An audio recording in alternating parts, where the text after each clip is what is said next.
الشهادة أشهد أن لا إله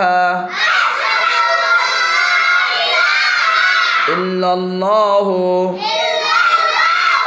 وأشهد أن محمدا عبده ورسوله كلمة الشهادة অর্থ আমি সাক্ষ্য দিতেছি যে আল্লাহু তাআলা ব্যতীত ইবাদতের উপযুক্ত আর কোনো মাবুদ নাই। আমি আরো সাক্ষ্য দিতেছি যে হযরত মুহাম্মদ মুস্তাফা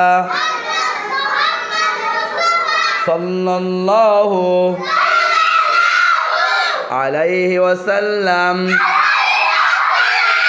আল্লাহু তাআলার বান্দা ও রাসূল।